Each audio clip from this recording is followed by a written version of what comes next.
आसाममध्ये या कुत्र्याला किंमत आहे अध्यक्ष महोदय. किमान हे 8-8, 9-9 हजाराले विकतं.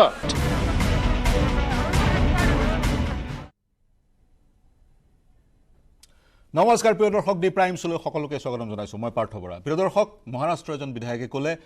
মহাৰাষ্ট্ৰৰ মুম্বাই চহৰৰ যিবোৰ বাটৰ কুকুৰ সেই কুকুৰবোৰ অসমলৈ প্ৰেৰণ কৰিব লাগে কাৰণ অসমত কুকুৰ ভক্ষণ কৰে আৰু তেওঁৰ মতে তেওঁৰ এক ধাৰণা অসমত এটা কুকুৰ একোটা কুকুৰ 8,000 পৰা 9,000 টকাত বিক্ৰী হয় গতিকে সেই মহাৰাষ্ট্ৰৰ কুকুৰবোৰ অসমলৈ প্ৰেৰণ কৰিব লাগে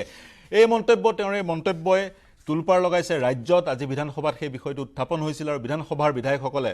তেওঁৰ সেই মন্তব্যক অপমানসূচক মন্তব্য হিচাপে গণ্য কৰিছে অসমৰ বিভিন্ন জেগাত এফআইআৰ ৰুজু হৈছে বিভিন্ন স্থানত বিভিন্ন দল সংগঠনে সেই মহাৰাষ্ট্ৰৰ বিধায়কজনক গ্ৰেপ্তাৰ কৰাৰ দাবী উত্থাপন কৰিছে এতিয়া সেই মহাৰাষ্ট্ৰৰ বিধায়কজন যিজন বিধায়ক আজি কিছুদিনৰ আগতে অসমত থাকি গৈছিল যেতিয়া মহাৰাষ্ট্ৰৰ একাধিক বিধায়ক 40তকৈ অধিক বিধায়ক গুৱাহাটীত আছিল এখন বিশেষ হোটেলত তেতিয়া তেওঁ অসমতে আছিল গতিকে অসমৰ বিষয়ে তেওঁ আংশিকভাৱে পৰিচিত তৎসত্ত্বেও তেওঁ সেই মন্তব্য কিয় কৰিলে আজিৰ তাৰিখত সেই এক ডাঙৰ প্ৰশ্ন বিধানসভাৰ মজিয়াত এই বিষয়টো উত্থাপন হৈছে বিভিন্ন বিধায়কে বিভিন্ন মন্তব্য কৰিছে কিন্তু আসল সমস্যাটো ক'ত ইয়াৰ সমাধান ক'ত আৰু বিধানে পশুকুলক কি ধৰণে সুৰক্ষা প্ৰদান কৰে বিশেষকৈ কুকুৰক কি ধৰণে সুৰক্ষা প্ৰদান কৰে কুকুৰৰ হত্যা যে এক অপৰাধ সেই কথাৰ কিন্তু আলোচনা হোৱা নাই তেওঁ এক অপমানসূচক মন্তব্য কৰিলে অসমীয়া মানুহক অপমান কৰিলে তাৰ কাৰণে তেওঁৰ বিৰুদ্ধে বিভিন্ন জল সংগঠন বা ব্যক্তি বিশেষ সুচাৰ হৈছে কিন্তু এই সমস্যাবোৰৰ কথা কোনেও পতা নাই ভাৰতবৰ্ষৰ প্ৰিয় দৰ্শক প্ৰায় 1.5 কোটি বাটৰ কুকুৰ আছে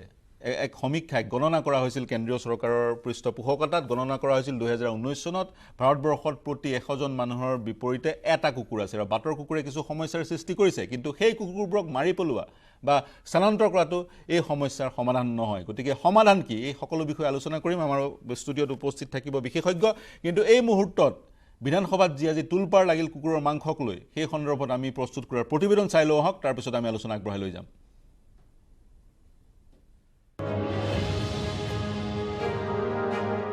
आसाममध्ये या कुत्र्याला किंमत आहे अध्यक्ष महोदय.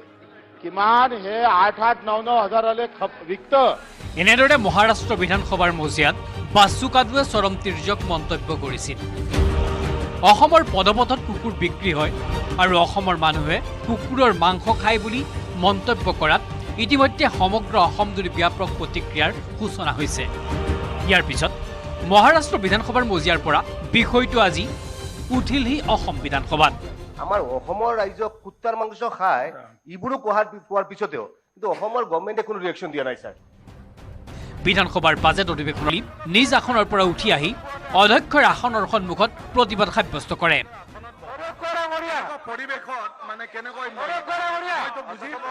অসমৰ জনতা কুকুৰ নাখায়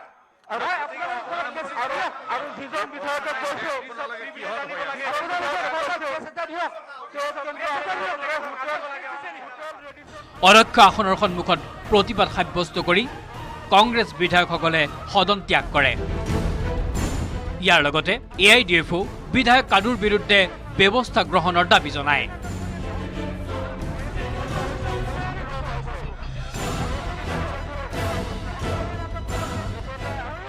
সদনত বিধায়ক ৰফিকুল ইছলামে দাবী কৰিলে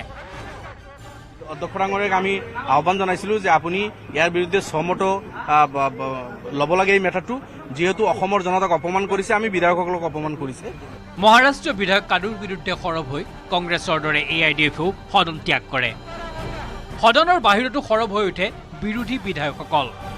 বিৰোধী দলপতি দেৱব্ৰত শইকীয়াই ক'লে আমাৰ চৰকাৰৰ কৰণীয় আছে চৰকাৰে মহাৰাষ্ট্ৰৰ লগত যোগাযোগ কৰি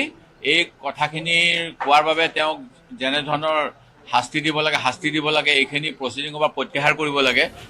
সদনৰ বাহিৰত কংগ্ৰেছী বিধায়ক কমলাক্ষ দেপুৰকায়স্থও সৰব হৈ উঠিল নতুন জোৱাইৰ নিচিনা যিমান বিধায়ক আহিছিল ৰেডিশ্যন ব্লুত কি অৱস্থা বাই ৰাতি ক্লাবত গৈছে পাৰ্টিত গৈছে কিবা গৈছে হুলস্থুলীয়া পৰিৱেশ একদম এইখিনি কৰাৰ পিছতে সিহঁতে যেতিয়া বিধানসভাৰ মজিয়া আমাৰ সৈতে ষ্টুডিঅ'ত সংযুক্ত হৈ আছে doctor Shashank Shekhar Dutta just be friendly নামৰ প্ৰতিষ্ঠানটোৰ তেওঁ ফাউণ্ডাৰ প্ৰতিষ্ঠাপক আৰু পশু কল্যাণৰ হকে তেওঁ আজি বহু বছৰৰ পৰা কাম কৰি আছে ডক্টৰ শশাংক শেখৰ দত্ত আপোনাক স্বাগতম জনাইছো আপোনাক এই সন্দৰ্ভত আপোনাৰ পৰা আমি কিছু কথা জানিম কিন্তু তাৰ আগতে কিছু কথা ক'ব বিচাৰিছো হয় বিধানসভাৰ মজিয়াত তেওঁলোকে অপমান বোধ কৰিছে আৰু বিভিন্ন দাবী তেওঁলোকে উত্থাপন কৰিছে কিন্তু সমস্যাটোৰ সমাধানৰ কাৰণে কি কৰিব লাগিব সেই সন্দৰ্ভত চৰ্চা হোৱা নাই আৰু বিশেষকৈ কুকুৰৰ মাংস কুকুৰ হত্যা কৰাও বধ কৰাও নিষিদ্ধ ভাৰতবৰ্ষত আৰু কুকুৰৰ মাংস ভক্ষণ কৰাও নিষিদ্ধ যি food safety and standard act আছে আৰু সেই food safety and standard actor অধীনত যি food safety and standard regulation 2011 নিৰ্ধাৰণ কৰা হৈছে সেই নিৰ্ধাৰিত তালিকাত যিসমূহ লাইভষ্টক পশুধন অন্তৰ্ভুক্ত হৈ আছে তাত কিন্তু কুকুৰ অন্তৰ্ভুক্ত হোৱা নাই তাত অন্তৰ্ভুক্ত হৈ আছে বভাইন ওভাইন কেপ্ৰাইন সুইলাইন ফিছ আৰু পল্ট্ৰি বভাইন অৰ্থাৎ গৰুৰ শ্ৰেণীৰ জন্তুবোৰ গৰু মহ ইয়াক ইত্যাদি ওভাইন হৈছে ভেড়া জাতীয় জন্তুবোৰ কেপ্ৰাইন হৈছে ছাগলী জাতীয় জন্তুবোৰ সুইলিন হৈছে গাহৰি জাতীয় জন্তুবোৰ ফিছ আৰু পল্ট্ৰি অৰ্থাৎ ভেড়া জাতীয় জন্তু গৰু জাতীয় জন্তু ছাগলী গাহৰি ফিছ আৰু পল্ট্ৰি মাছ হাঁহ কুকুৰা ইত্যাদি ইত্যাদি গতিকে কুকুৰ বধ কৰাটো ভাৰতীয় আইন মতে নিষিদ্ধ ভাৰতীয় সংবিধানৰ আৰ্টিকল অনুচ্ছেদ 5151 যিত উল্লেখ কৰা হৈছে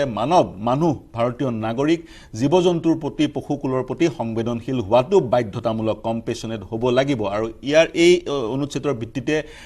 প্ৰিভেনশ্যন অফ ক্ৰুৱেলটি এগেইনষ্ট এনিমেল এক্টখন গৃহীত কৰা হৈছিল গতিকে পশুক অত্যাচাৰ কৰাটো অবৈধ বেআইনী পশুক অত্যাচাৰ কৰিলে জেল হ'ব পাৰে আৰু তাৰ সমান্তৰালকৈ article 48 directive principle of state পলিচিত উল্লেখ কৰা আছে আমি পশুধনৰ কাৰণে যিসমূহ পশু এই নিৰ্ধাৰিত তালিকাখনৰ যিসমূহ পশু আমি খাদ্য হিচাপে গ্ৰহণ কৰোঁ মাংস হিচাপে আমি কুক কৰি ৰান্ধি খাওঁ সেই পশুসমূহ সংৰক্ষণ কৰা ব্ৰিডিং কৰা বা কোৱালিটি ইম্প্ৰুভ কৰাৰ দায়িত্ব বিজ্ঞানসন্মতভাৱে এই কামবোৰ কৰাৰ দায়িত্ব চৰকাৰৰ বা সমাজৰ গতিকে তেনে ক্ষেত্ৰত দুটা বিষয় মিক্স কৰিব নালাগে পশুধন এটা বিষয় কাৰণ মানুহে সেইসমূহ পশু খাদ্য হিচাপে গ্ৰহণ কৰে অন্যটো হৈছে সংবেদনশীলতা জন্তুৰ প্ৰতি প্ৰিয় দৰ্শক আমাৰ সৈতে সংযুক্ত হৈছে ডক্টৰ শশাংক শেখৰ দত্ত আপুনি গোটেই বিষয়টো কেনেদৰে বিশ্লেষণ কৰে কুকুৰৰ মাংস প্ৰথম কথা হৈছে আমি বিভিন্ন সময়ত দেখা পাইছো উত্তৰ পূৰ্বাঞ্চলৰ বিষয়ে অৱগত নহয় ভাৰতবৰ্ষৰ আন ৰাজ্যৰ লোকসকল উত্তৰ পূৰ্বাঞ্চলৰ বিষয়ে তেওঁলোকৰ যি সম্যক ধাৰণা সেই সম্যক ধাৰণা কিছু মিছা কথাৰ ওপৰত ভিত্তিত সৃষ্টি হোৱা তেওঁলোকে কিছু তেনে ধৰণৰ ধাৰণা বা মিছা কথাৰে উত্তৰ পূৰ্বাঞ্চলক বিশ্লেষণ কৰিবলৈ চায় গতিকে তেওঁৰ সেইটো অজ্ঞতা এনে ধৰণৰ অজ্ঞতা ভাৰতবৰ্ষৰ বহু ৰাজ্যত আছে যদিও বিভিন্ন প্ৰয়াস কৰা হৈছে চৰকাৰৰ ফালৰ পৰা প্ৰয়াস কৰা হৈছে কিন্তু উত্তৰ পূৰ্বাঞ্চলৰ যি জীৱনশৈলী বিচিত্ৰতা সেই বিচিত্ৰৰ বিষয়ে কিন্তু সেই সকল লোক অৱগত নহয় এইটো প্ৰথম কথা দ্বিতীয় কথাটো হৈছে এই যে কুকুৰৰ মাংসৰ কথাটো বাৰে বাৰে উত্থাপিত হয় আপুনি কেনেদৰে বিশ্লেষণ কৰে গোটেই ঘটনাটো পাৰ্থ আচলতে বহুতখিনি কথা তুমি কৈয়ে দিলা তাৰ মাজত যেটো প্ৰথমতে ক'বই লাগিব যেহেতু বিষয়টো এতিয়া স্পৰ্শকাতৰ হৈ আছে গতিকে মই মোৰ ফালৰ পৰাও এটাই চৰকাৰলৈ অনুৰোধ জনাও যে যদি পাৰে মহাৰাষ্ট্ৰ চৰকাৰৰ লগত যোগাযোগ কৰি কিবা এটা ব্যৱস্থা কৰক এইটো দি বেলেগ কিবা হয় নহয় মই নাজানো কিন্তু ডেফিনেটলি এটা এৱাৰনেছ ক্ৰিয়েট হ'ব মানুহৰ এটা সজাগতা সৃষ্টি হ'ব আৰু সেই সজাগতাই হয়তো আহিবলগীয়া দিনবিলাকত এনেকুৱা কাৰণ কেইদিন আগতে ঝাৰখণ্ডত হৈছিলে আজি মহাৰাষ্ট্ৰত হৈছে কাইলৈ আকৌ কোনোবা এটা জেগাত যে নহ'ব বা কোনোবা এজন বিখ্যাত ব্যক্তিয়ে যে নক'ব তাৰ কোনো তাক নুই কৰিব নোৱাৰি গতিকে মোৰ অনুৰোধ থাকিলে প্ৰথমতে পলিটিকেল ছাবজেক্ট হৈছে গতিকে বিশেষ তালৈ নাযাওঁ আহোঁ চলিউশ্যনৰ কথালৈ প্ৰথম কথা হ'লকে কি কুকুৰৰ মাংস সঁচাকৈ প্ৰথম কুকুৰ হ'লকে আমাৰ কম্পেনিয়ন এনিমেলছ বুলি কওঁ যিটো আমাৰ লগত মৰমেৰে থাকে মৰমৰ যাক লালন পালন কৰি ৰখা হয় সেইকাৰণেই চাগে খাদ্যৰ তালিকাত আজিলৈকে সোমোৱা নাই আৰু ভৱিষ্যতেও যে সোমাব তাৰ কোনো স্পষ্ট কোনো ইংগিতো নাই আৰু সোমোৱাটো কোনো নিবিচাৰে এতিয়া পথত কুকুৰখিনি কেনেকৈ আহিলে আমি যদি চাওঁ আমি গুৱাহাটী চহৰত থাকোঁ কাৰণে গুৱাহাটীৰ কথাটো সাধাৰণতে কোৱা যায় নৰ্থ ইষ্টত বুলি ক'লে গুৱাহাটীখনক প্ৰথমতে বাটৰ কুকুৰ আপুনি বিষয়টো উত্থাপন কৰিছে বাটৰ কুকুৰে কিছু সমস্যাৰ সৃষ্টি কৰিছে প্ৰিয় দৰ্শক বিভিন্ন সময় আমি দেখা পাওঁ বা বাতৰি আহে বাটৰ কুকুৰে অকল অসমতে নহয় ভাৰতবৰ্ষত বিভিন্ন সময়ত শিশুক আক্ৰমণ কৰে হস্পিটেলত নৱজাতকক আক্ৰমণ কৰে বা বিভিন্ন সময়ত সেই বাটৰ কুকুৰৰ আক্ৰমণৰ কাৰণে সেই শিশুৰ মৃত্যু হোৱাৰ খবৰ আহিছে দিল্লীত হৈছিলে 9টা তেনেধৰণৰ ঘটনা হৈছিল এতিয়া বিষয়টো চাব আমি বাটৰ কুকুৰৰ সৈতে কুকুৰৰ মাংসৰ বিষয়টো সংযুক্ত হৈ আছে এতিয়া বাটৰ কুকুৰৰ সমস্যাটো কেনেধৰণে সমাধান কৰিব পাৰে প্ৰথম কথা হ'লকে কি বাটৰ কুকুৰ নাইকিয়া হ'লে এই ট্ৰেডটো যিটো ট্ৰেড হৈছে ডগমিট ট্ৰেডৰ যিটো ইলিগেল ডগমিট ট্ৰেড হৈছে সেই ট্ৰেডটো নাইকিয়া হোৱাৰ এটা পথ প্ৰশস্ত হ'ব হয় আৰু 2001 আগৰ দিনৰ কথা বেলেগ বহুতে হ'ব আগৰ কুকুৰ মাৰিছিলে কোনোবাই গেছ চেম্বাৰত দিয়া কিবা কিবি বহুত ধৰণৰ এটা টৰ্চাৰ হৈছিলে কিন্তু যিহেতু 2001 চনত এখন ডগ ৰুল আহিছে ভাৰত চৰকাৰৰ ফালৰ পৰা যিখন ডগ ৰুল আছে তাত স্পষ্টভাৱে উল্লেখ কৰা আছে যে ডগখিনি যিখিনি পপুলেশ্যনটো যদি কণ্ট্ৰোল কৰিব লগা হয় তেতিয়াহ'লে অকল বাৰ্থ কণ্ট্ৰোলৰ চাৰ্জাৰী কৰিব লাগিব জন্ম নিয়ন্ত্ৰণৰ অস্ত্ৰোপচাৰ কৰি যাতে পোৱালি নহয় বা পোৱালি হোৱাত সহায় কৰিব নোৱাৰে কাৰণ মতা মাইকী দুইটাকে অস্ত্ৰোপচাৰ কৰিব লাগে আৰু সেইটোৱে একমাত্ৰ সলিউশ্যন তাৰ বাদে আজিৰ দিনত সংবিধানে বেলেগ একো উপায় দিয়া নাই যিটো আচলতে আজিলৈকে দেশত চলিছে কিন্তু সেই হিচাপে চলা নাই কাৰণ কুকুৰ হিচাপে চলি আছে কুকুৰ হিচাপে চলি আছে আপুনি কি ক'ব বিচাৰিছে মানে যি এক মানৱীয় দৃষ্টিকোণে আমি গোটেই বিষয়টো ল'ব লাগিছিল সেইধৰণে লোৱা নাই গোটেই বিষয়টো সংবাদ শিৰোনাম দখল কৰে যেতিয়া সেই বাটৰ কুকুৰে আক্ৰমণ কৰে আৰু তেতিয়া মানৱ জাতি গোটেই মানৱ বাটৰ কুকুৰৰ শত্ৰু হৈ পৰে মানৱ কুকুৰৰ সংঘাতৰ নিচিনা পৰিস্থিতি উদ্ভৱ হয় মাৰি পেলাব লাগে কুকুৰ একজেক্টলি সেইটোৱেই হয় কাৰণ কেইদিনমান আগতে হায়দৰাবাদত যেতিয়া এটা কুকুৰৰ হেৰি হয় তেওঁলোকৰ যিটো মিউনিচিপাল কৰ্পৰেশ্যন আছে তেওঁলোকে যিটো প্ৰেছাৰত আছিলে আগতে 100 কুকুৰ চাৰ্জাৰী কৰিছিলে ডেইলি তেওঁলোকে একেকোবতে 450 কুকুৰৰ চাৰ্জাৰীৰ কাৰণে প্লেন কৰিবলগীয়া হৈছে কিন্তু এইটো এটা মানে ইমোচনেল আমাৰ মানুহবিলাক আমি এনেও অলপমান বেছি ইমোচনেল বা কুকুৰকেইটা লৈ পেলাই যেতিয়া কিন্তু কুকুৰৰ কিবা এটা হয় তেতিয়াও হৈচৈ কৰা এচাম মানুহ ওলায় কিন্তু সেয়া অতি কম সংখ্যক কিন্তু কিবা এটা যদি দুৰ্ঘটনা হয় তেতিয়াহ'লে সবেই সেই কুকুৰখিনিৰ বিৰুদ্ধে যাবৰ কাৰণে কিন্তু এবাৰলৈও চিন্তা নকৰে কিন্তু এইটো আচলতে দায়িত্ব চৰকাৰৰ গভৰ্ণমেণ্টৰ দায়িত্ব হয় যিবিলাক নন গভৰ্ণমেণ্ট অৰ্গেনাইজেশ্যন আছে তেওঁলোকে ডেফিনেটলি চৰকাৰক সহায় কৰিব পাৰে কিন্তু চৰকাৰৰ দায়িত্ব কাৰণ 2001 ৰুল যিখন ডগ ৰুল আছে তাত স্পষ্টভাৱে কৈ থোৱা আছে যে মিউনিচিপালিটি বৰ্ড হওক বা মিউনিচিপালিটি কৰ্পৰেশ্যন ইভেন গাঁও পঞ্চায়তৰ দায়িত্ব হ'লগৈ ৰাস্তাৰ বা পথৰ যিখিনি কুকুৰ আছে সেই কুকুৰখিনি কণ্ট্ৰোল কৰা এতিয়া আপুনিও কৈছিলে আমি কথা পাতি থাকোঁতে আপুনি কৈছিলে প্ৰতি 40 জন ব্যক্তিৰ বিপৰীতে এটা কুকুৰ গুৱাহাটীৰ কথা কৈ আছিলে আপুনি গুৱাহাটীৰ পৰিসংখ্যা আৰু ভাৰতবৰ্ষৰ পৰিসংখ্যা হৈছে প্ৰতি 100 জন ব্যক্তিৰ বিপৰীতে এটা কুকুৰ প্ৰায় 1.5 কোটি কুকুৰ ভাৰতবৰ্ষত আছে এতিয়া মই সুধিব বিচাৰিম সেই 1.5 কোটি কুকুৰ আছে ভাৰতবৰ্ষত এটা দীৰ্ঘম্যাদী সলিউশ্যন হৈছে বাৰ্থ কণ্ট্ৰোল কুকুৰৰ জন্ম নিয়ন্ত্ৰণ কিন্তু সেয়া হৈ কিয় উঠা নাই অন্য কি উপায় আছে অকল বাৰ্থ কণ্ট্ৰোলে যদি একমাত্ৰ উপায় বা চৰকাৰে যি নিয়ম বান্ধি দিছে যি আইন প্ৰণয়ন কৰিছে সেই আইনতো কোৱা হৈছে যে বাৰ্থ কণ্ট্ৰোলে একমাত্ৰ উপায় যাৰ দ্বাৰা বাটৰ কুকুৰৰ এই সমস্যাটোৰ সমাধান উলিয়াব পৰা যায় এতিয়া সমস্যাটো গোটেই গুৱাহাটীৰে কথা কওঁ আমি আপোনালোকে এই বাৰ্থ কণ্ট্ৰোলৰ গোটেই প্ৰক্ৰিয়াটোৰ সৈতে জড়িত বাটৰ কুকুৰবোৰ আপোনালোকে নিজৰ সেই এনিমেল চেণ্টাৰ লৈ যায় তাৰপিছত আপোনালোকে চাৰ্জাৰীটো কৰে তাৰপিছত পুনৰ সেই কুকুৰটোক সেই ৰাস্তাত তাৰ যি স্থানৰ পৰা লৈ গৈছিল তাত থৈ যায় এই সমস্যাটোৰ সমাধান কিয় হোৱা নাই সমাধান হ'বলৈ পাৰ্ট অফ এটা ডাঙৰ দীৰ্ঘম্যাদী যিটো প্লেনিঙৰ কথা কৈছে সেই প্লেনিংটো দৰকাৰ হ'ব কাৰণ এইটো এটা সহজ কাম নহয় চাৰ্জাৰী এটা অপাৰেশ্যন এটা ইমান সহজ নহয় এইটো কুকুৰতেই হওক বা মানুহতেই হওক গতিকে তাৰ কাৰণে এটা ইনফ্ৰাষ্ট্ৰাকচাৰৰ দৰকাৰ কুকুৰকেইটা ধৰিব লাগিব ধৰিবৰ কাৰণে ট্ৰেইন পাৰ্চনেলছ লাগিব সেই নিবৰ কাৰণে স্পেচিফিক গাড়ী লাগিব সেইখিনি নি আকৌ চেণ্টাৰ পোৱাৰ পিছত তাক স্পেচিফিকেলি ৰাখিব লাগিব চাৰ্জাৰীৰ কাৰণে প্ৰিপেৰেশ্যন কৰিব লাগিব স্কিল চাৰ্জনেদি চাৰ্জাৰী কৰিব লাগিব চাৰ্জাৰী কৰাৰ পিছত আকৌ পোষ্ট অফ কেয়াৰ বুলি যিটো কয় পিছত চোৱা চিতাখিনি কৰিব লাগিব তাৰপিছত ঔষধ পাতি কৰি এণ্টিৰেবিছ ভেকচিনছটো লগাই আকৌ সেই গাড়ীত উঠাই আনি আগৰ জেগাত দিব এইটো এটা দেখাত বিৰাট সহজ যেন লাগিলেও আচলতে এটা বিৰাট দীঘলীয়া আৰু যথেষ্ট কষ্টকৰ বা যথেষ্ট টেকনিকেল ইনভলভমেণ্ট থকা কাম আমাৰ মেজৰ যিটো হয় সেই ইমোশ্যনটোৰ কাৰণে সেই কেইদিনমানৰ কাৰণে সেই কুকুৰকেইটাৰ কথা চিন্তা কৰা হয় তাৰপিছত যেতিয়াই পইচা লগা হয় তেতিয়াই লাহেকৈ কুকুৰকেইটা থাকচোন দে প্ৰথমতে নলাকেইটা চাফা আৰু যেতিয়া জন্ম নিয়ন্ত্ৰণ কৰা হয় যদি উদাহৰণস্বৰূপে 2021 চনত গুৱাহাটীৰ 50% কুকুৰৰ জন্ম নিয়ন্ত্ৰণ কৰা হ'ল তেতিয়া আমি 2023 চনত আমি জন্ম নিয়ন্ত্ৰণ কৰিলোঁ 50% কুকুৰৰ আমি ফলটো কেতিয়া পাম 2025 2027 এইটো নিয়মটো হ'লগে কি আচলতে যিটো WHO বা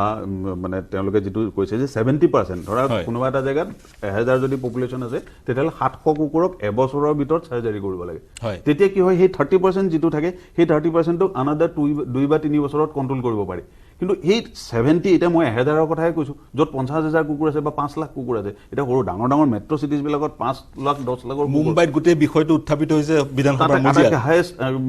পপুলেশ্যন যদি ডগ পপুলেশ্যন ষ্ট্ৰীটত চোৱা যায় তেতিয়াহ'লে আটাইতকৈ হায়েষ্ট কি জানো কাৰণ মুম্বাইখন যিমানেই স্প্ৰেড হৈ গৈছে খাবৰ কাৰণে অন্ত নাই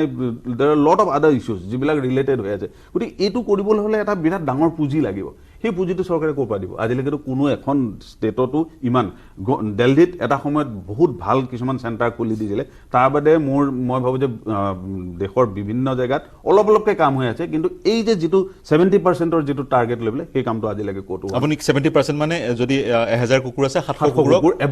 এবছৰত ষ্টেৰিলাইজ কৰিব লাগিব একজেক্টলি ষ্টেৰিলাইজ কৰিব লাগিব তেতিয়া আমি ফল পাম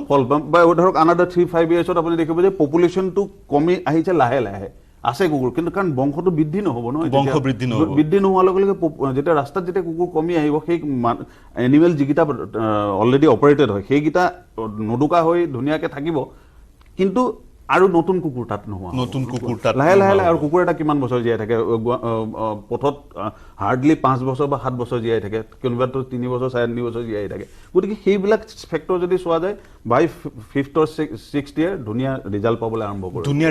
আৰম্ভ কৰিব ধুনীয়া অতি ধুনীয়া এক সমাধান বিজ্ঞানসন্মত সমাধানৰ চৰকাৰে নীতি নিৰ্ধাৰণ কৰি থৈছে আন এটা বিষয় যেতিয়া চহৰখন পৰিষ্কাৰ পৰিচ্ছন্ন হৈ নাথাকে তেতিয়া কুকুৰৰ বংশ বৃদ্ধি হোৱা দেখা যায় গতিকে আমি সেই যি জন্ম নিয়ন্ত্ৰণৰ প্ৰক্ৰিয়াটো ল'ব পাৰোঁ তাৰ সময়তে চহৰখন যদি চিকুণাই ৰাখোঁ তেতিয়াও কুকুৰ আটাইতকৈ ডাঙৰ কথা আমি নিজে কৰিব লাগিব পাৰ্থ খোৱা বস্তুবিলাক আমি য'তে ত'তে পেলাওঁ কুকুৰে কি খাব আল্টিমেটলিটো কুকুৰকেইটাকো খাবৰ কাৰণে কিবা লাগে সেই পেলোৱাৰ যে সেই গ্ৰীণ বা ব্লু ডাষ্টবিনৰ কনচেপ্টটো আজিলৈকে আমি কেইজনে পালন কৰোঁ গুৱাহাটী চহৰত সেইটো চাগে পালন কৰা মানুহ অতি আঙুলি মূৰত লিখিব পাৰে সেই কামটো কৰিলেও যদি খোৱা বস্তুখিনি বেলেগকৈ কৰা যায় বা ছেগ্ৰিগেশ্যন যিটো মানে ডাষ্টবিন ছেগ্ৰিগেশ্যন সেই কামটোও যদি ভালকৈ কৰা যায় তেতিয়াহ'লে পপুলেশ্যন অট'মেটিকেলি এটা পাৰ্চেণ্টেজ অফ পপুলেশ্যন সেইটো উপায়েৰেও কণ্ট্ৰল হৈ যাব প্ৰিয় দৰ্শক সচৰাচৰ সংবাদ মাধ্যমত যেতিয়া কুকুৰে মানুহক কামুৰে তেতিয়া কিন্তু নিউজ নহয় সংবাদ মাধ্যমৰ যি নীতি সেই নীতিৰ যোগেদি নিউজ নহয় কাৰণ এইটো সাধাৰণ ঘটনা কুকুৰে মানুহক কামুৰিবই কিন্তু এতিয়া ই এনেধৰণৰ অৱস্থা পাইছেগৈ ভাৰতবৰ্ষত বিশ্বৰ আটাইতকৈ বেছিকৈ কুকুৰে কামুৰা মানুহ ভাৰতবৰ্ষত পাব সকলোতকৈ বেছিকৈ কুকুৰে ডগ বাইটৰ কেছ ভাৰতবৰ্ষত পোৱা যায় ডগ বাইটৰ অন্যতম এটা পৰিণতি হৈছে ৰেবিজ বেমাৰ জলাতংক ৰোগ আৰু ভাৰত চৰকাৰে 2030 চনৰ ভিতৰত ভাৰতবৰ্ষৰ পৰা জলাতংক নিৰ্মূল কৰাৰ এক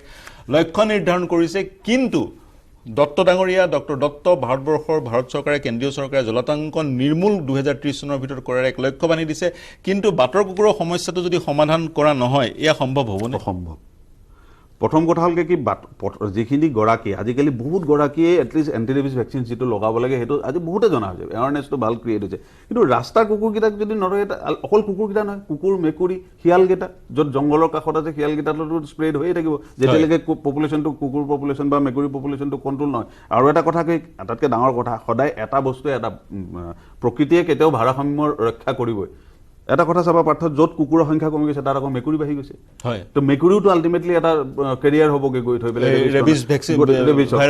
একজেক্টলি সেইকাৰণে যদি কামটো সঁচাকৈ সমাধা কৰিব 2030ৰ ভিতৰত ভাবিছে তেতিয়াহ'লে প্লেনিংটো এনেই কাগজে পত্ৰ কৰিবা অকণমান কিবা দেখুওৱা কাম কৰিলে একো নহ'ব আল্টিমেটলি আমি সেই 30ত আহি আকৌ বহি তুমি নহয় মই নহয় কোনোবা দুজনে আহি সেই একেখিনি কথাই পাতিবহি লাগিব হয় সেই এটা পৰিকল্পনা লাগিব আৰু প্ৰথম কথা হৈছে যদিও কুকুৰৰ মাংসৰ অৱকাশ লৈ প্ৰিয় দৰ্শক আমি এইখিনি কথা পাতিছোঁ কিন্তু অতি গুৰুত্বপূৰ্ণ কথা মহাৰাষ্ট্ৰৰ বিধায়কজনে যি মন্তব্য কৰিছে সেই মন্তব্য সৰ্বত্ৰ গৰিহণা দিয়া হৈছে প্ৰথম কথা হৈছে কুকুৰবোৰ স্থানান্তৰ কৰি বা কোনোবা বিশেষ ৰাজ্যৰ মানুহে কুকুৰ খায় বুলি কুকুৰ সেই স্থানলৈ আনি এই সমস্যাৰ সমাধান কৰিব নোৱাৰি কাৰণ কুকুৰ খাদ্য নহয় তাৰ বহুকেইটা কাৰণো আছে আৰু যদিও কোনো উত্তৰ পূৰ্বাঞ্চলৰে হওক বা উত্তৰ পূৰ্বাঞ্চলৰ বিশেষ কেইখনমান ৰাজ্যৰ যি বিশেষ কিছুমান সম্প্ৰদায়ৰ কিছু লোকে কুকুৰ ভক্ষণ কৰিছিল বা তেওঁলোকে ট্ৰেডিশ্যনেলি বহু বছৰৰ পৰা বহু দশকৰ পৰা কুকুৰ ভক্ষণ কৰি আছে সেই কুকুৰ ভক্ষণ তেওঁলোকে পৰিত্যাগ কৰা আমি দেখা পাইছোঁ বা যদি কৰি আছে পৰিত্যাগ কৰাটো ভাল কাৰণ আমাৰ সমাজত দত্ত ডাঙৰীয়া বিভিন্ন সময়ত বহুত এনেকুৱা ট্ৰেডিশ্যন আছিল যি ট্ৰেডিশ্যনে পৰিত্যাগ কৰিছোঁ গতিকে সেই যদিহে তেনেকুৱা ভক্ষণ কৰাৰ অভ্যাস কাৰোবাৰ আছে সেই অভ্যাস পৰিত্যাগ কৰিব পাৰে নহয় জানো 100% পাৰে কাৰণ আগতে কি হৈছিল আগতে খাবলৈ বুলি ক'লে এতিয়া যদি আজিৰ পৰা 30 বছৰ বা 40 বছৰ আমি পিছুৱাই যাওঁ তেতিয়া মাংসৰ এভেইলেবিলিটিটো কি আছিলে বিশেষ নাছিলে ছাগলী কেইটামান কাটিছিলে বা তেনেকুৱা ধৰণৰ আজিৰ দিনত যেতিয়া মাংসৰ এভেইলেবিলিটিটো চাইণ্টিফিকেলি চবেই কৰিছে ব্ৰইলাৰে হওক দেৰ লট অফ অপশ্যনছ বাঢ়ি গ'ল কুকুৰৰ মাংসকেইটা খাবলগীয়া কোনো যুক্তি নাই এটা সময়ত বাল্য বিবাহৰ আছিলে এটা সময়ত সতীদাহ প্ৰথা আছিলে সেইবোৰতো আমি এৰিলোঁ আন নালাগে বুলবুলি চৰাই যুঁজটো নাইকিয়া হ'ল আজি যদি মহৰ যুঁজ নাইকিয়া হৈ আহি আছে নাইকিয়া হ'ল বুলি ক'ব নোৱাৰি কমি আহিছে গতিকে আমি যদি বুলবুলি চৰাই যুঁজক আঁতৰাব পাৰোঁ মহ যুঁজক যদি আমি প্ৰাধান্য নিদিওঁ আমি যদি তাক মানে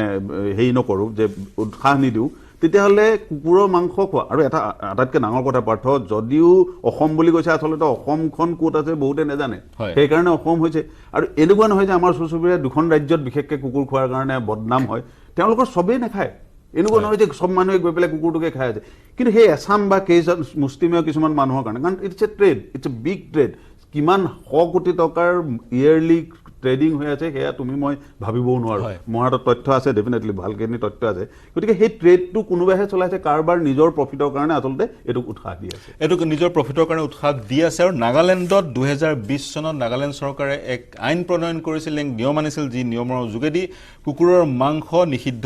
কৰা হৈছিল। আৰু কুকুৰৰ মাংস নিষিদ্ধ কৰিব লাগিবই, কাৰণ ফুড ছেফটি এণ্ড ষ্টেণ্ডাৰ্ড ৰেগুলেশ্যনৰ মতে কুকুৰৰ মাংস খাদ্য নহয়। যিসমূহ মাংস সেই তালিকাত আছে তাত কুকুৰ অন্তৰ্ভুক্ত হোৱা নাই। ৰখাই দিছে, মই মাজতে কৈছো, কিন্তু হাইকোৰ্টে আচলতে এইটো ষ্টে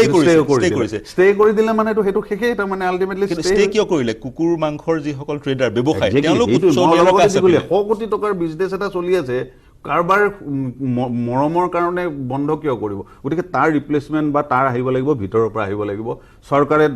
সঠিক পদক্ষেপ ল'ব লাগিব, তেতিয়াহে গৈ বন্ধ হ'ব। নহ'লেতো চবৰে পইচা আছে, 100 কোটি টকাৰ যদি ৰাস্তাতে পৰি থকা কুকুৰ এটাৰ পৰা যদি পাই আছে, ট্ৰেড বন্ধ হৈছে। অসম পুলিচে বহুতখিনি কাম কৰিছে, যদি ভালকৈ চোৱা যায় নহয়, লাষ্ট বিশেষকৈ 2-3 বাৰ আমি যেতিয়া ৰেস্কিউ কৰিবৰ কাৰণে যাবলগীয়া হৈছে তেতিয়া গম পাইছোঁ কিমান মানে কষ্ট কৰে। কিন্তু আল্টিমেটলি আৰু অসম পুলিচে আপোনালোকক সহায় কৰে নেকি ৰেস্কিউ অভিযানত? ৰেস্কিউ অভিযানত সহায় কৰে। এইবাৰ অসম পুলিচৰ যিটো ভূমিকা আছিলে, মই অত বছৰ মানে এনিমেল ৱেলফেয়াৰৰ লগত লাগি আছোঁ, এই লাষ্ট ইয়েৰত যিটো ভূমিকা আছিলে সেই ভূমিকাটো সঁচাকৈ শলাগ ল'বলগীয়া। তেখেতলোকে অকল যে এনেকুৱা নহয় যে কুকুৰকেইটা ধৰিছে বা ক'ৰবাত পৰি আছে কাৰণে নহয়, গৈ ধৰিছে খবৰ পায়, তাৰপিছত আনি তেখেতলোকে পুলিচৰ যিখিনি কনষ্টেবল আছে বা তেখেতলোকে খানা দি আছে আমাৰ মানুহ গৈ নোপোৱালৈকে। এইটো হৈছে গুড চাইন। মানে মই অভাৰঅল কিন্তু ডগ স্কোৱাড এটা লাগে দিল্লীৰ নিচিনা, GMC 100% লাগে। অকল অসমৰ গুৱাহাটীখনে অসম নহয়, আচলতে মেক্সিমাম কুকুৰ ৰেস্কিউ হয় গোলাঘাট বা সেইটো এৰিয়াত। কিয় হয় চবেই জানে, তুমি কৈ আছা নাগালেণ্ডৰ এইটো মেৰাপানীৰ ৰাস্তা হওক বা এইপিনে গোলাঘাটৰ ৰাস্তাটো। গতিকে ডগ স্কোৱাড আচলতে প্ৰতিখন মিউনিচিপালিটিত থাকিব। আমি চেষ্টা কৰিছিলোঁ যোৰহাটত 2013 মানতে এবাৰ চেষ্টা কৰিছিলোঁ, গুৱাহাটীত, কিন্তু আজিলৈকে ফলপ্ৰসূ সেইবিলাকেই নুক এণ্ড কনছ। 2030ত ৰেবিছ জনাতংকৰো কেনেকৈ নাইকিয়া কৰিব যদি আজিলৈকে আমাৰ এটা ডগ স্কোৱাডেই নহ'লে? আৰু এইবিলাক হ'লকে পইচাৰ কথা। আল্টিমেটলি যদি চৰকাৰৰ সদিচ্ছা নাথাকে, মিউনিচিপালিটি বৰ্ডখনক ব্লেম কৰি একো লাভ নাই, তেওঁলোকৰ হাতত ইমানো পইচা নাই যে চব কাম কৰিব পাৰিব। ডগ স্কোৱাড ৰিক্ৰুট কৰিব লাগিব, ডগ ভেন ৰিক্ৰুট কৰিব লাগিব, ভেট লাগিব, পশু চিকিৎসক লাগিব, তেলৰ পৰা মেইনটেনেন্সলৈকে গোটেইখিনি খৰচ উলিয়ালে আল্টিমেটলি ক'ব যে নাই নলা চাফা কৰাই ভাল। মই নলা কথা সেইকাৰণে কৰিছোঁ, আহোঁতে গতিকে সেইটো দি বেছি ফ'কাছত আহিব যে নলা চাফা কৰি বৰষুণ আহিলেও সেইটো সমস্যাক অগ্ৰাধিকাৰ তেওঁলোকে দিয়াটো তেওঁলোকৰ প্ৰথম প্ৰাধান্য। গতিকে প্ৰিয় দৰ্শক, ডক্টৰ ডাঙৰীয়া, বিধানসভাত তেওঁলোকে অপমান বোধ কৰিছে ঠিকেই, আৰু তেওঁলোকে দাবী উত্থাপন কৰিছে গোটেই বিষয়টো ৰাজনৈতিক হৈ পৰিছে, আৰু সেই যিজন ব্যক্তিয়ে তেনেধৰণৰ মন্তব্য কৰিছিল তেওঁৰ পৰা ক্ষমা খোজাটো সেইসকলে বিচাৰিছে। কিন্তু এওঁলোকে জনপ্ৰতিনিধি হৈও আচল কথাটো তেওঁলোকে উপলব্ধি কৰিব পৰা নাই। এই যি সমস্যাটো, প্ৰথম সমস্যাটো হৈছে বাটৰ কুকুৰৰ সমস্যা, আৰু মুম্বাইত বাটৰ কুকুৰৰ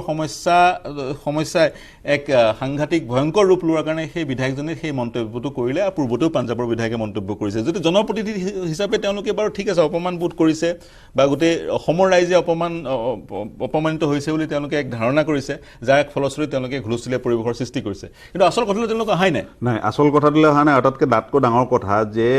মই ধন্যবাদ জনাইছোঁ যি এই কথাটো এটলিষ্ট কুকুৰকেইটা গৈ বিধানসভা পালেগে। মোৰ কাৰণে সেইটোতকৈ ডাঙৰ সুখৰ কথা নাই, পলিটিক্সটো বাদ দিছোঁ। 2 নম্বৰ কথা হ'ল কি, তেখেতে যিটো মন্তব্য হৈছে, মই আচলতে মিনিষ্ট্ৰীৰ লগত যোগাযোগ কৰিছিলোঁ প্ৰথম দিনাখনৰ পৰাই এই বিষয়টোলৈ যথেষ্টখিনি মানে এটা গাত লাগিছে, সঁচা কথা ক'বলৈ। কাৰণ দিল্লীত তুমিও আছিলা, ময়ো আছিলোঁ। আমি যেতিয়া কুকুৰ খাওঁ বুলি কয় আমাৰ বিৰাট গাত লাগে, আৰু আজিও সেই মানে চেকাটো লৈ থকা যেন লাগে। কুত্তা খাতে हो, अरे तुम लोग के पास तो कुत्ता भी नहीं जाता, खा लेते हो। What is this? Means ultimately এতিয়াও সেই চেকাটো লাগি আছে যেন লাগিলে। আকৌ এবাৰ যেনিবা ঘাঁহটো নতুনকৈ আকৌ খজুৱাই দিলে। কিন্তু মই যিটো কথা ক'বলৈ গৈছোঁ যে সেই কথাটো হ'লগৈ যে এই কথাটো মই যেতিয়া মিনিষ্ট্ৰীৰ লগত কথা পাতিছিলোঁ, তেতিয়া তেখেতলোকে এটা কথা কৈছে যে এইটো যে কৈছে ভিডিঅ'টো আহিলে কাৰণেহে ভাইৰেল হ'ল। যদি সেই বস্তুটো মিনিটছত অহা নাই, বিধানসভাৰ যদি মজিয়াৰ মিনিটছত অহা নাই, তেতিয়াহ'লে FIR দিয়া কিবা দিয়া সকলো এনেই যাব। কিন্তু মুখ্যমন্ত্ৰী মহোদয়ে পাৰিলে কৰিব পাৰিলে কৰক, আপুনিহে পাৰিব, বেলেগে একো কৰিব নোৱাৰে, কাৰণ আল্টিমেটলি সেইটো মিনিটেড নহয়। কাৰণ চব সময়ত চব কথা মই যিমান দূৰ মোৰ জ্ঞানে যিখিনি মোৰ নলেজে জানে যে চব কথা মিনিটেড নহয় আম 100% চিয়'ৰ মহাৰাষ্ট্ৰ বিধানসভাত এইটো কেতিয়াও মিনিটেড নাই কৰা তেখেতলোকে এই কথা আৰু যদিহে এইটো ৰেকৰ্ড হৈ আছে মহাৰাষ্ট্ৰ বিধানসভাত সেইটো এক্সপান্স কৰিব লাগে সেই ৰেকৰ্ডৰ পৰা আঁতৰাব লাগে অসমৰ লোকসকল অপমান বোধ কৰিছে তেওঁলোকে কাৰণ অসমত তেনেকুৱা প্ৰথা নাই অসমৰ কোনো লোকে কুকুৰ ভক্ষণ নকৰে বা অসমত কুকুৰ তেনেধৰণৰ বিক্ৰী নহয় যদিও বা চুবুৰীয়া ৰাজ্যকেইখনত কুকুৰ ভক্ষণ কৰা কিছু উদাহৰণ আছে কিন্তু এটা বেয়া প্ৰথা হিচাপে যিহেতু সমাজত ভাল প্ৰথাও থাকে বেয়া প্ৰথাও থাকে আৰু বেয়া প্ৰথাবোৰ পৰিত্যাগ আগতেও কৰা হৈছে গতিকে ইয়াক এক বেয়া প্ৰথা হিচাপে পৰিত্যাগ কৰাৰ অৱকাশ আছে পৰিত্যাগ কৰিব পৰা যায় কিন্তু যি ধৰণে দত্ত ডাঙৰীয়া ক'লে কিছু ব্যৱসায়িক চক্ৰই এয়া হ'বলৈ নিদিয়ে এক ডাঙৰ ব্যৱসায় কুকুৰৰ এক ডাঙৰ ব্যৱসায় মই বিৰতি ল'ব লাগিব কিন্তু কিমান সাইজটো কিমান হ'ব পাৰে বাৰু 100 কোটিৰ ওপৰ 100 কোটিৰ ওপৰৰ কুকুৰৰ ব্যৱসায় তিনিটা ফিগাৰৰ দুটা ফিগাৰৰ কোটি নহয় তিনিটা ফিগাৰৰ কোটি 100 কোটিৰ ওপৰৰ 1000 কোটি বুলি ক'ব পাৰে 1000 কোটিৰ ওপৰৰ হয়তো হ'বগে 1000 কোটিৰ ওপৰৰ এক ব্যৱসায় যাৰ ফলশ্ৰুতিত সেই ব্যৱসায় এতিয়াও চলি আছে পৃথিৱীৰ বিভিন্ন দেশত কিন্তু কুকুৰ ভক্ষণ বন্ধ কৰি দিয়া হৈছে আইনমতে অবৈধ কৰি দিয়া হৈছে পৃথিৱীৰ বিভিন্ন দেশত তেনেধৰণৰ আইন গৃহীত কৰা হৈছে আৰু প্ৰিয় দৰ্শক আৰু এখন আইন আছে ৱাইল্ড লাইফ প্ৰটেকশ্যন এক্টতো লাইফ ষ্টকৰ যিসমূহ পশু তালিকাভুক্ত কৰা হৈছে লাইফ ষ্টকত তাত কিন্তু কুকুৰ অন্তৰ্ভুক্ত হোৱা নাই গতিকে ৱাইল্ড লাইফ প্ৰটেকশ্যন এক্টৰ যোগেদিও এক প্ৰকাৰ যদি এখন ইণ্টাৰপ্ৰেট কৰা যায় কুকুৰ সুৰক্ষিত নহয় জানো গতিকে বিভিন্ন আইনৰ যোগেদি সুৰক্ষিত কুকুৰৰ হাতত আজিৰ তাৰিখত সাংবিধানিক সুৰক্ষা কবচ আছে কুকুৰ বধ কৰাটো আইনমতে অবৈধ বেআইনী আৰু যদিহে সেই কুকুৰটোৱে টাৰ্মিনেলি ইল দুৰাৰোগ্য ৰোগত ভুগি আছে বা এই এনেধৰণে আহত হৈছে সেই আঘাতপ্ৰাপ্ত কুকুৰটোক সুস্থ কৰিব পৰা নাযায় তেতিয়া কুকুৰক হত্যা কৰাৰ বিশেষ অনুমতি মৰ্মে হত্যা বধ কৰিব পাৰি কিন্তু খাদ্যৰ কাৰণে কুকুৰ বধ কৰাটো নিষিদ্ধ বেআইনী আৰু অসমত দ্বিতীয় কথাটো হৈছে অসমত কোনেও কুকুৰ ভক্ষণ নকৰে প্ৰিয় দৰ্শক মই এটা বিৰতি ল'ব লাগিব শশাংক দত্ত মোৰ সৈতে সংযুক্ত হোৱাৰ কাৰণে ধন্যবাদ বিৰতিৰ পিছত অন্য এটা বিষয় লৈ আহিম চীন দেশৰ এটা বিষয় চীনত পুনৰ চি জিনপিং ৰাষ্ট্ৰপতি হিচাপে তেওঁক অনুমোদিত কৰিলে চীনৰ সংসদে আৰু সেই অনুমোদনে ভাৰতক কেনেকৈ প্ৰভাৱ পেলাব সেই বিষয়ে আলোচনা কৰিম আমাৰ সৈতে সংযুক্ত হৈ থাকিব বেইজিঙৰ পৰা জ্যেষ্ঠ সাংবাদিক শামীম জাকাৰিয়া এই সময়ত মই ল'ব লাগিব এটা বাণিজ্যিক বিৰতি শীঘ্ৰে ঘূৰি আহিম